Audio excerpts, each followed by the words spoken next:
Welcome to Women's Leadership Today. I'm your host, Michelle Myers. Today, I'm pleased to introduce our guest, John Neral. John helps mid-career women professionals find a job they love or love the job they have.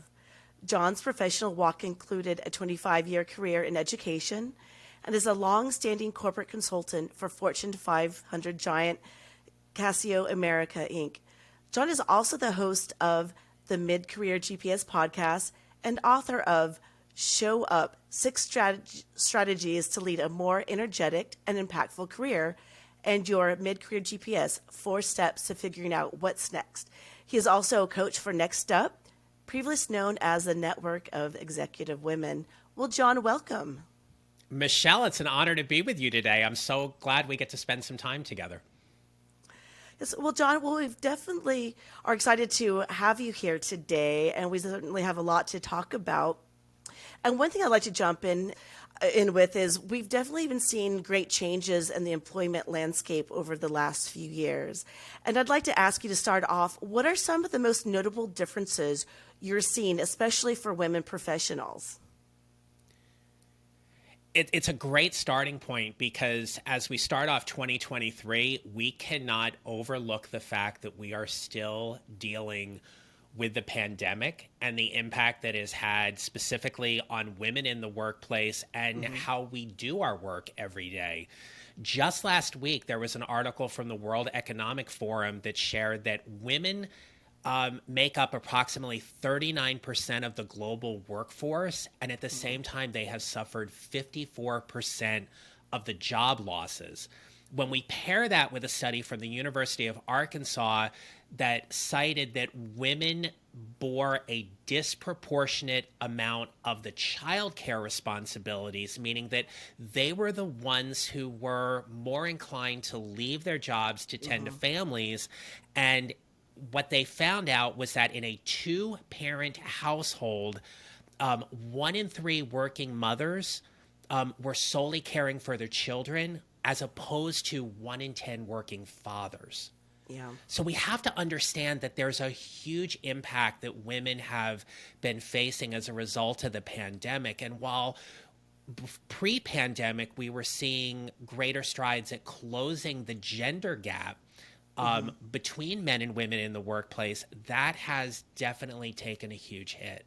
And so not only are we looking at, again, how do we continue to close the gap, we're also looking at redefining what work looks like.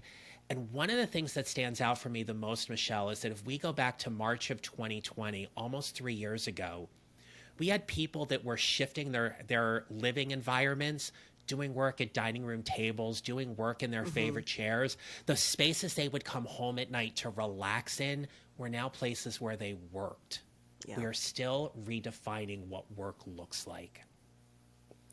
And what does work look like for people today, especially women? What I see, especially from my clients, is there is a huge struggle and admittedly some resentment about what returning to the work site looks like. For over a year, if not 2, we were all bending over backwards trying to get things done while still driving tremendous results. And then someone is either, quote unquote, ordering them back to the work site, or they're being given a directive that they need to go back to work for a certain amount of time, whether it be full or part-time at the work site, and it's leading to some resentment. And what it is doing, it is causing women especially to reconsider what their work-life balance is. More importantly, though, what do they want out of their work? If they're having an opportunity to reshape or define exactly what work looks like for them, they're going to take control of the reins as best as possible while honoring all of their family responsibilities and obligations and ensuring that they can still do the work they love, get paid well for what it is that they are doing, and still find the time to raise their families, take care of their aging parents, be with their families the way that they want, because there's an opportunity to take greater command and control of that. If their situation isn't ideal, they're going to go out and find what that is. And you raise an interesting point there, John. As we're seeing more of a shift from, we went remote, like you said, we were working from our living rooms, our dining tables, and a lot of organizations are now asking people to come back into the office either full time, maybe there's a hybrid. How much wiggle room do you think there is right now? How much control does the employee have over where they're working from? It's a great question, Michelle. And of course, it's very individual based on that person's employment situation. But I'll also offer it's about the relationship they have with their immediate supervisor and where accommodations may be made.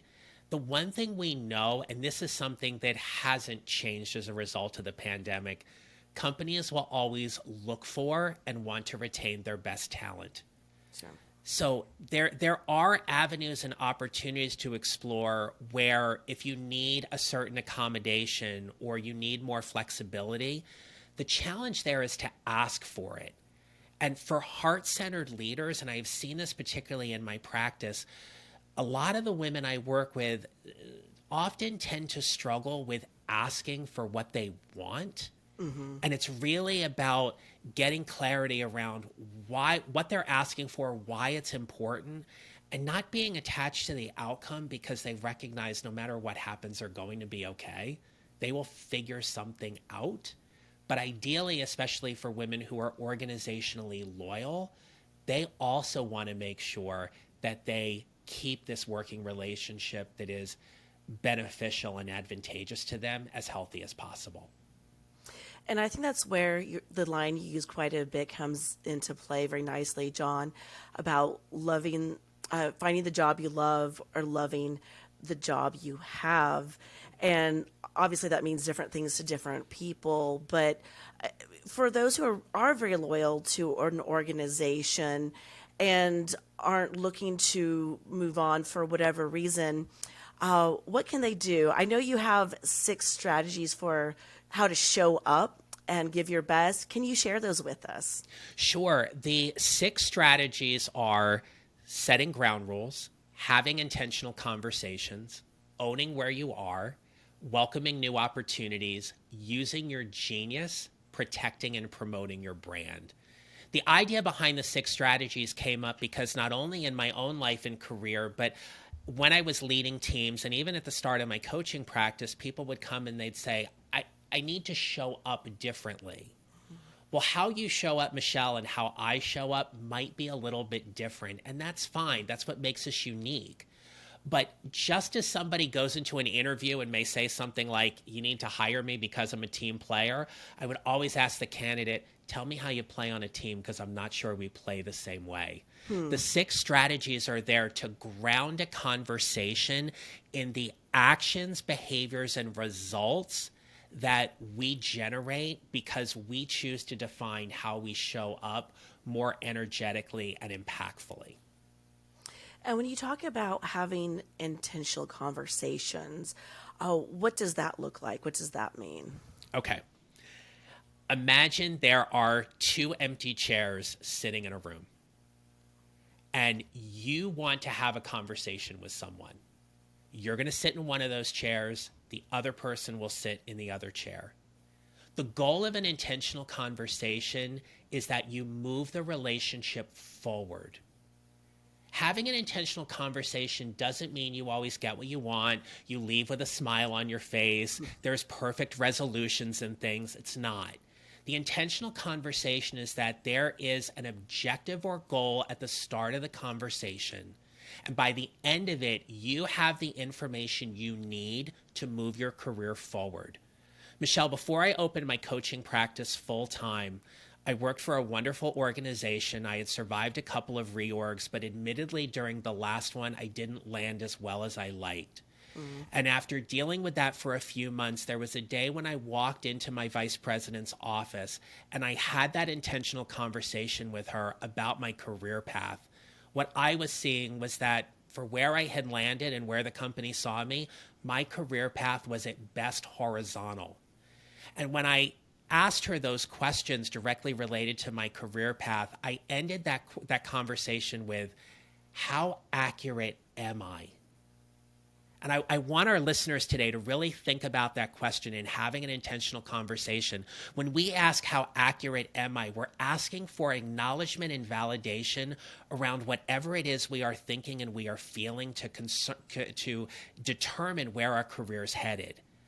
When my VP looked at me and she said, "You're right," I had the information I needed to know that I knew what my path was at the organization.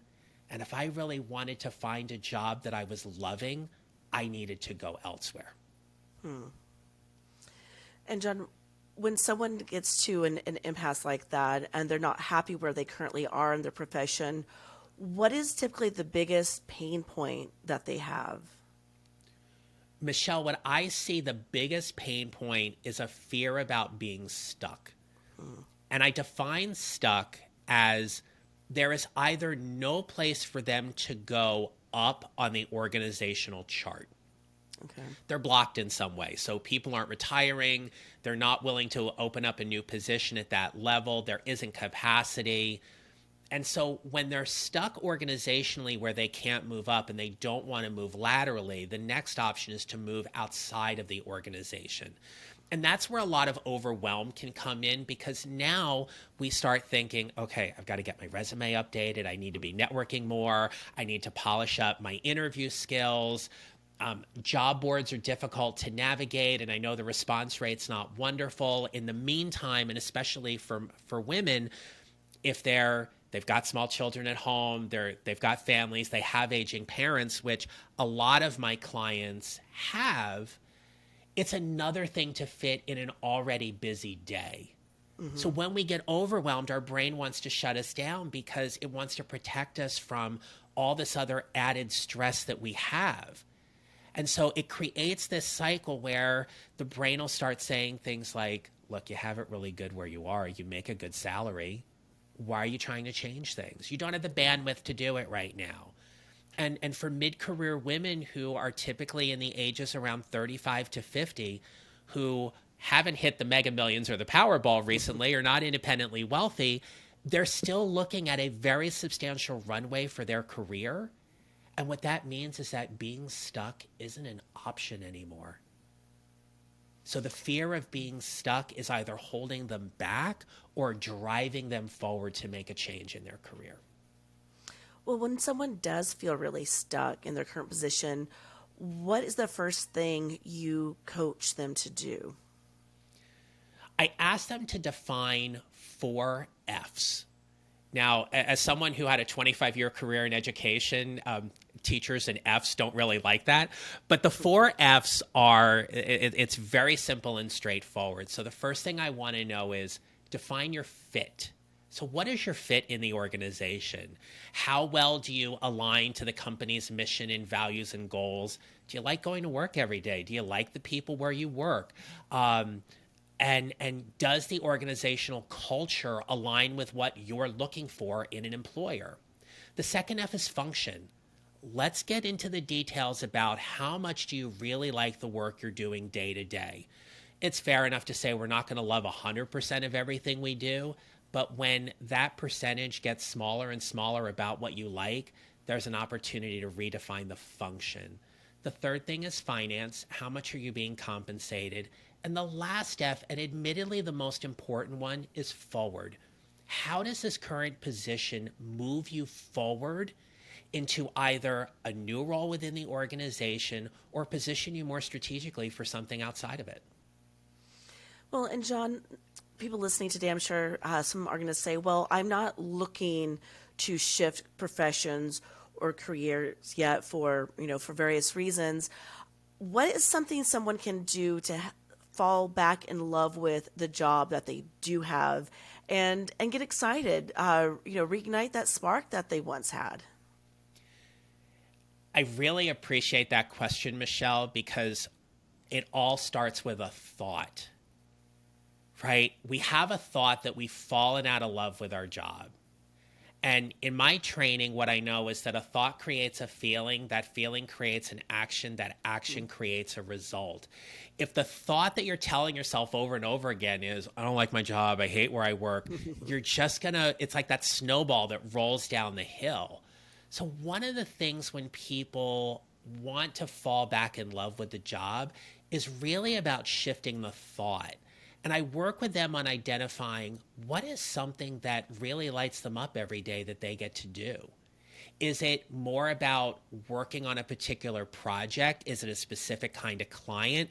Is it about leading and developing talent or managing people that excites them in that part of their day? We want to get back in touch with what was it about this job and this company that you initially were excited about that you need to get excited about all over again.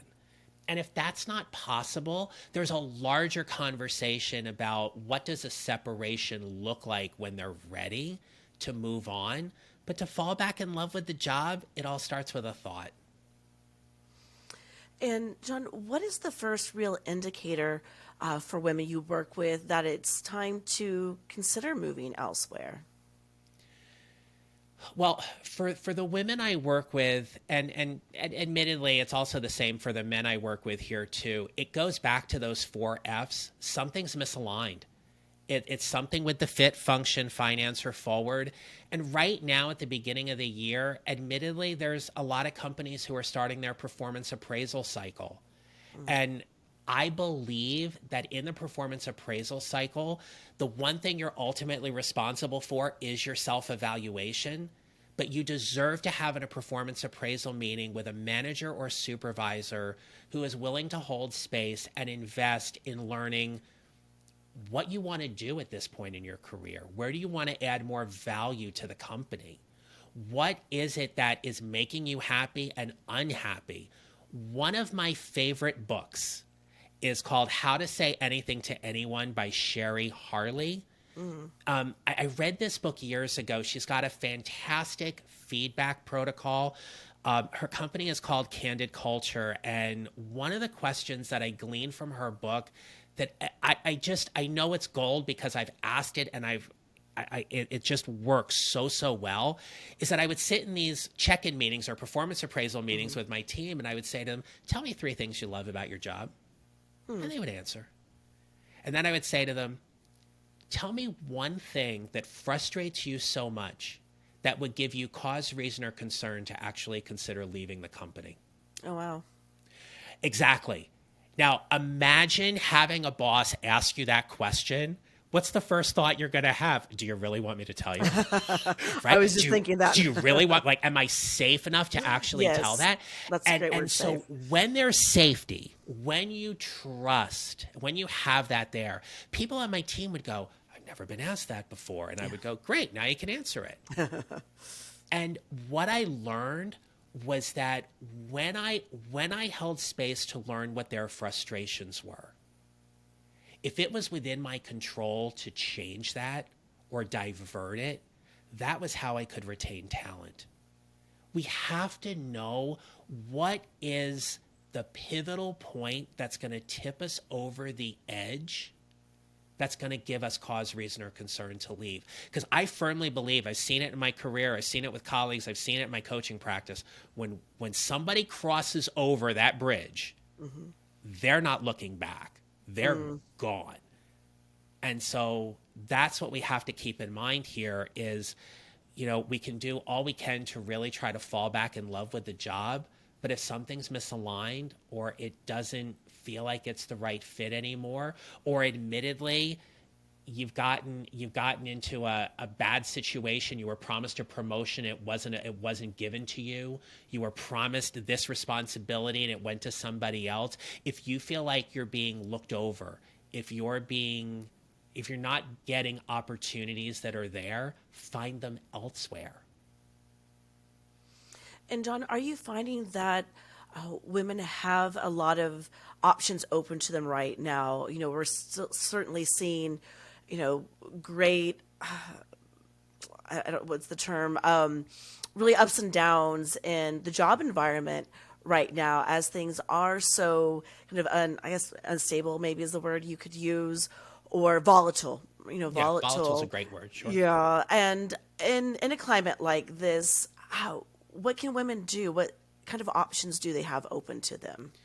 So the thing that I have found out in working with my women clients is that they tend to play it very safe. And in the volatile job market that we have, what gets people noticed is that they're not playing it safe. So not playing it safe doesn't mean being reckless, but Okay. you've got to brag about yourself. But bragging about yourself, I want to shift that and actually offer it's about leaning into your value, your genius, the thing that makes you stand out above everybody else. And the key word that I want to offer that needs to be communicated whenever you are networking or interviewing is the word help, right? When we say, here's how I can help you, the brain is triggered to react to that conversation very differently because defenses will actually go down a little bit. You mean you're going to help me? Well, I'm kind of curious. How can you help me with that? If you look at a job posting or a job description, there are things in there that based on your talent and expertise, you are going to help them with. You are going to solve a particular problem. You are going to add exceptional value.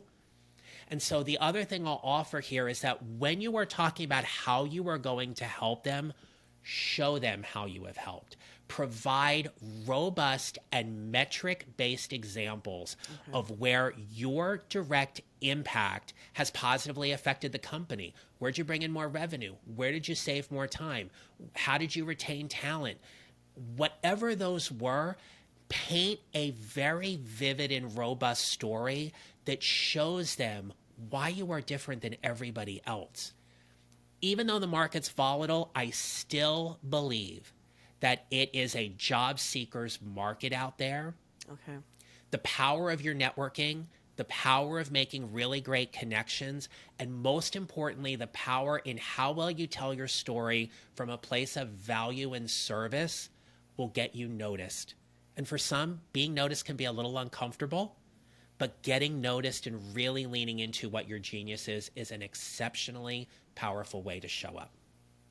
And John, it sounds like that's something that we should be doing on a regular basis, even in our current workplace. Would you agree? Absolutely. Absolutely. There's one of the practices I've had. I don't do it as much as I used to. You're making me think I probably should go back to doing this, right? But at the end of a day or even at the end of the week, really take time to write down somewhere, what were 3 things that I did that added exceptional value this week? We need to really take time and be a little self-centered in a good way and just celebrate the things that we're doing. But one of the things, though, that can happen when we do this exercise is that we don't go deeply enough, right? So we say, oh, I had a conversation. What was it about that conversation that was significant? Or I led a great project meeting. What was the result of that meeting? If we can keep tying it back to our value and our impact, we strengthen and reinforce why we are why we are not only valuable, but where we don't want to be lost. I'm losing that word, like you said, volatile, right? I'm trying to think of hold on, it's like irresistible, right? We want to be so irresistible that we know and they know we're valuable. We're not going anywhere. Yeah, no, that makes sense. And John, I think you said earlier this time of year is when a lot of companies are looking at holding their annual reviews and whatnot. So it seems like this is a good time for all of us to have that inner conversation with ourselves and start looking at those, like I said, at those 3 things that we're bringing to the table each week. Absolutely, Michelle. I would offer, if your company has a self-appraisal process, to take time to do that. And you do it for this purpose. You do it for you. You don't do it for your manager. You do it for you to take that walk back over the last year and think about all the things that you have done. Because when you come out of that performance appraisal meeting or whatever happens during your work year, if there is a time when you feel like the fit isn't right anymore and you're ready to go out and find the job that you love, that self-evaluation, that self-appraisal is a great starting point to truly lean into why you are an incredible professional. And look, I'm a firm believer. I have worked in a lot of organizations and companies that have been, female-centric, or I've worked with some amazing female leaders. And I am so blessed that I get to work with a lot of female leaders in that regard. We need more of that. We need more of that right now. And that's the kind of thing where the more, and I just offer this to the women listeners today, right? Lean into why you are incredible, where you make a difference, why you do things differently.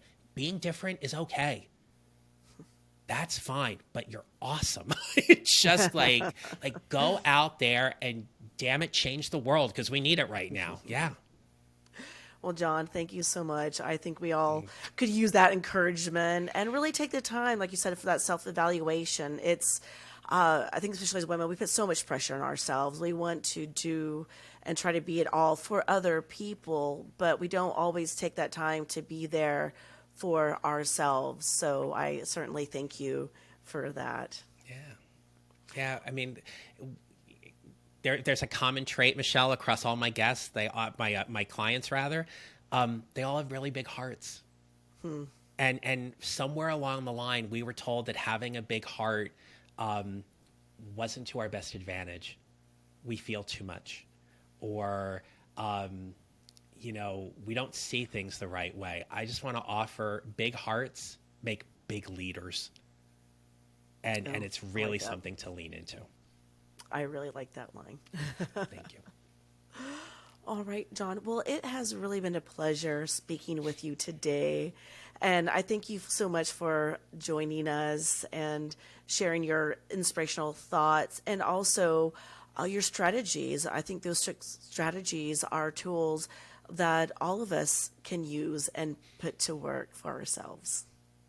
Thank you, Michelle. I appreciate you letting me come on and share the mic with you today. I appreciate the conversation, and by all means, certainly keep up the great work. I'm so thrilled with what you're doing here, and I'm glad to be a part of this. Thank you. Oh, thank you. I appreciate it.